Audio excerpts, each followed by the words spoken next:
My name is Lily Nelson. I'm an admissions counselor here at Baylor. Thanks again for joining us on Premiere today. We're so excited to have you. I hope you're all enjoying your day. I'm so glad that you've decided to join the sociology session today. And it's going to be great. I know you're going to learn a lot about sociology here at Baylor. If you guys do have any questions throughout the session, feel free to put them in the Q&A section. And then at the end, we'll get to those questions. And with that, I'd love to introduce you to Dr. Pieper. He's going to go ahead and take it away. What's up, people? My name is Dr. Chris Pieper, and I'm the director of the undergraduate program here at the Sociology Department at Baylor. It's actually a beautiful October day here in Waco. I wish you could be with us in person to see this and witness it, but one day, hopefully you'll be on our campus a lot and get to enjoy this kind of weather and beauty every day. I'm so glad you could join us today remotely, and we're going to kick off this important premiere day full of information for you and your families. Now, my job is to kind of introduce you to the department generally, and then walk you through some of the common experiences that our students have, introduce you to the kind of courses that we teach, a few of the faculty that we are proud of and will probably be part of your lives in the near future, and then try to answer as many questions for you after that as I can. So with that, I'm going to share my screen with you guys, and we'll get going. So here we are. Our department has been around, believe it or not, for about 100 years, and we're one of the very first departments to be created at this campus. And so it's really kind of an interesting experience to see how we've changed over time. But a lot of folks, especially if they've grown up in the United States, have kind of no idea what sociology is. So I think it's kind of useful to just get a general introduction to the discipline. To put it in a kind of textbook term, we are the science of human society, also known as collective human behavior. We are more macro level than psychology and more micro level than, say, maybe economics or history. So we're kind of in that middle level, but still a group-oriented discipline. The things that we study start out at the level of basic interactions and relationships that are formed between humans. Sometimes that changes in shape and form into families, and then you get larger forms like cities and nations and cultures. So at every level that humans form organizations and groups, we have something to say about it. We have data on it. And that's how we got our reputation as the science of society, because there's a lot of science that can be conducted at these various levels. And so one question that often comes up is, if, say, biology is the study of living things and cells and labs are your focus there, then what are those versions in sociology? And so it would be things like these units. The study of a family as a kind of small organism, the study of a nation as a slightly larger living organism, and so on. And there's a lot of really powerful metaphors that could be connected between our field and, say, the natural sciences. The kinds of questions that we often ask, and these form entire sub areas of our field. Where did poverty come from? How is it maintained? Why does it still exist? The reasons for joining or leaving a religion, which is, of course, very important on this campus, and we have a lot of folks that are interested in that here at Baylor. I personally have taken an interest recently in the study of technology, especially in the way that it affects our family lives, our religious lives, our political lives, and the degree to which social media has really become, you might call it another player or another person in our social life that we need to factor in. Patterns of dating, this would count under the sociology of marriage and family. And of course, dating itself may be already an obsolete term. I know there's lots of other sort of relational dynamics that are going on, people that are just talking or a variety of other things. And so that's something that sociologists look at. I also, in my own work, look a lot at power, how power is focused and distributed in society, and one way in which it's overturned frequently is in the form of revolutions, political and social revolutions. What is the relationship between economic life and mental well-being or psychological well-being? That's something that sociologists of work and mental health will look at. Political orientation, obviously very much in the news every single day in the United States, but what leads to those political ideologies, what causes them, is a question that we can ask, and also get some collaboration with the guys and people in political science as well. Now, maybe this is too soon, but there's a ton of sociology already being done and has been concluded on pandemics and the predictors of them, how different policies play out in the context of pandemics, what countries seem culturally and you might say economically best equipped to deal with large-scale diseases like that. So very relevant, very topical, and very in the mix of everything that we're doing in 2021. The major itself looks a bit like this: only 5 required courses. And a few of those are in the core curriculum of the university. And 6 of those are elective courses that are taught above the, I guess, probably freshman or sophomore level that you get to choose. Usually there's, I don't know, every semester, maybe 12 or 18 courses to choose from. And 6 of those will end up in your degree plan. So it ends up being a total of about 34 hours, which is pretty typical for a major like ours, and 124 to get out of here.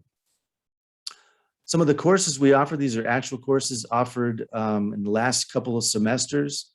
Of course, Religion and Society, a very Baylor-oriented course. Several sections of race and ethnicity. That's one of the ones that's also designated in the distribution list of the core curriculum. Marriage and the Family, extremely popular, several sections of that. Not only the sociology of those things, but sort of like how to demonstrate them, how to perform them in a long-lasting way.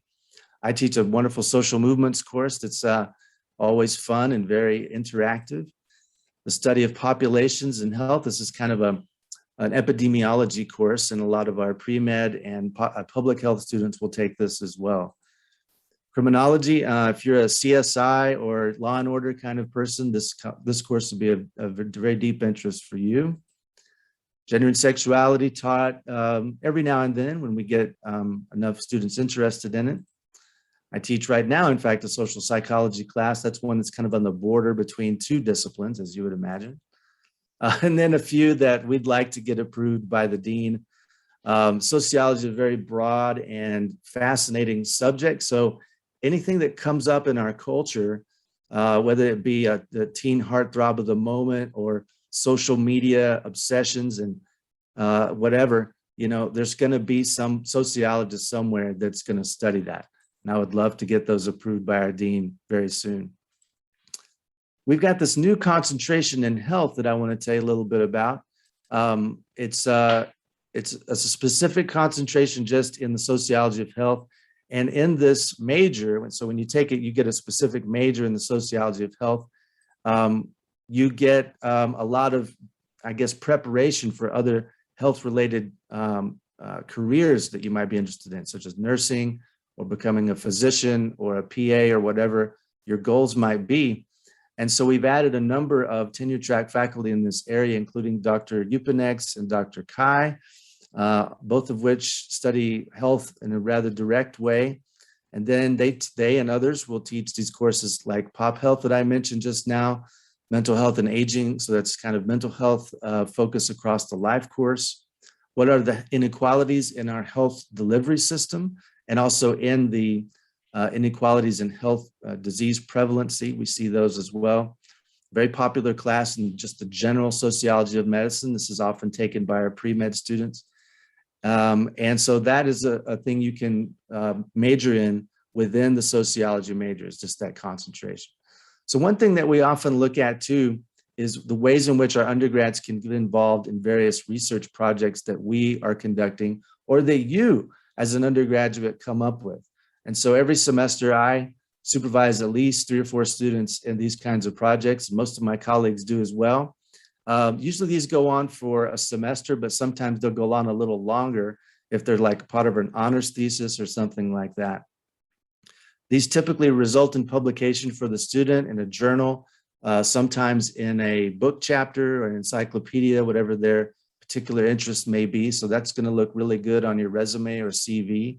And then we try to present with you at different conferences that are in cool places like Portland or New York or San Francisco, and really give you a chance to present your own ideas to the scientific public.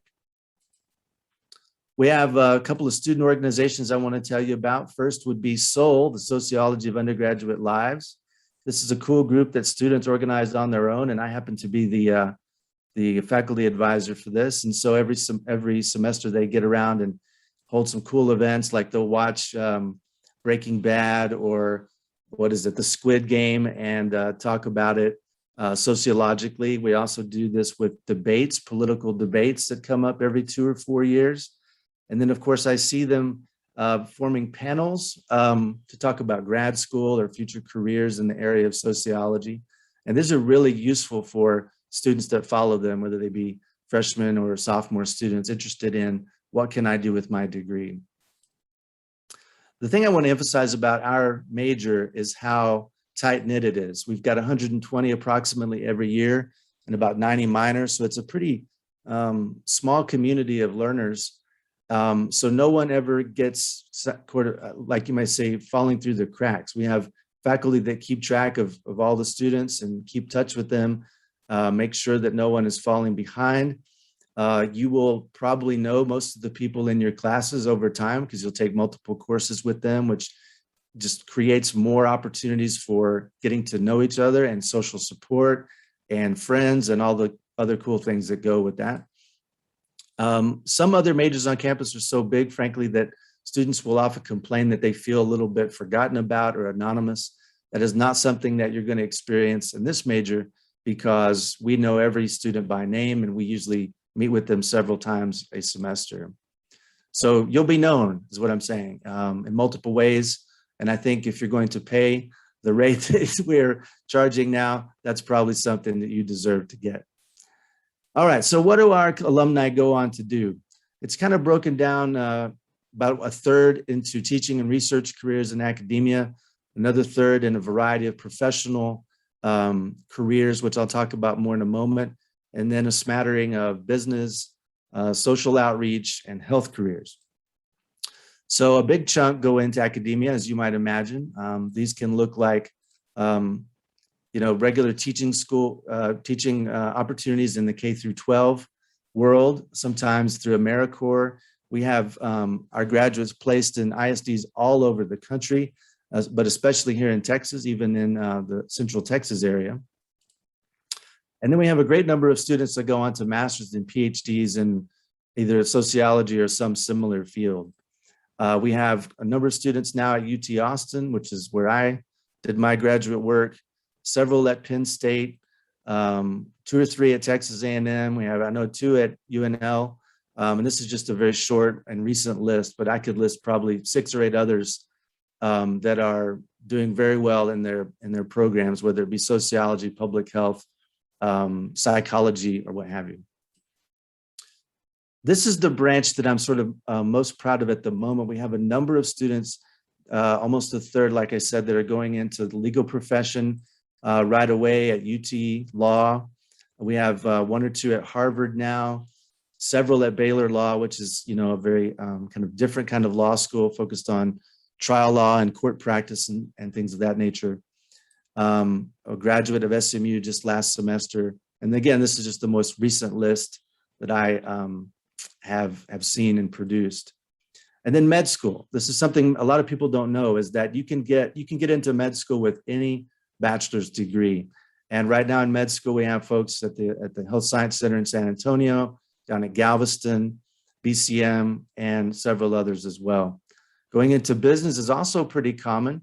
And we have folks now working in the interview and focus group divisions at a number of large high-tech firms, some of which you may know, and some of which are even local. And then in the advertising field, because you learn so much about populations and their psychographic needs through advertising. And then in the world of financial analysis, we've got a number of students that have used their data collection and management skills in the financial analysis world. And of course, in HR, which has always been a very popular landing spot for our students. Community work is a big landing spot too. We have students that end up in a variety of what we call community development agencies. These are kind of outreach oriented firms. And then they end up down in Austin doing legislative analysis for nonprofits, or maybe working in the offices of elected officials down at the governor, representatives of the state legislature, and then a variety of social service organizations all around the state, especially in ones that are affecting vulnerable populations like children and the very old. So that's kind of where they end up. Now, I know this for parents, this is kind of a crucial question for many of you. What are they going to make? Is my kid going to be on the soup line? Are they going to be living in my basement forever? The answer is no. Our sociology majors, after they're out, they earn a very standard postgraduate salary of around between 60 and 65,000. And that's even better than some other majors that you may see. So they do fine, they do well, and we should not be worried about what happens to our sociology graduates. Here's a few folks that majored in sociology that you may know. Good old Robin Williams, I miss him. You can kind of see the way in which he blended sociology into his stand-up routines. And a few political figures, and very proud of all of these. And of course, Ms. Gorman, the youngest poet laureate, famously spoke at the inauguration recently. So I'm here now for your questions, whatever you may have. I'd love to entertain any of these with you. So please fire away. If you have a question, go ahead and put it in the Q&A.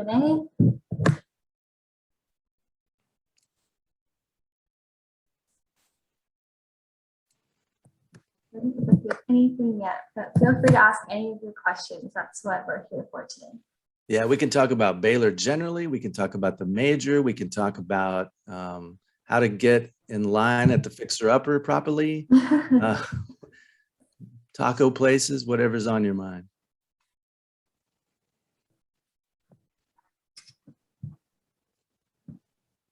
You just did such a good job in your presentation that they just don't Guess even have so. any questions. We can leave it up for just a second more, just in case. And of course, you know, if today's not the day or you can't formulate your question in time, I'm happy to take your email questions, and my information can be obtained through Lily, or it's at the end of this presentation if you like as well.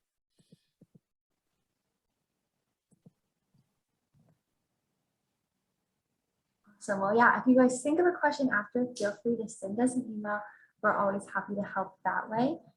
If not, thanks so much for joining us today at Premier. I hope you guys are all having a really fun day.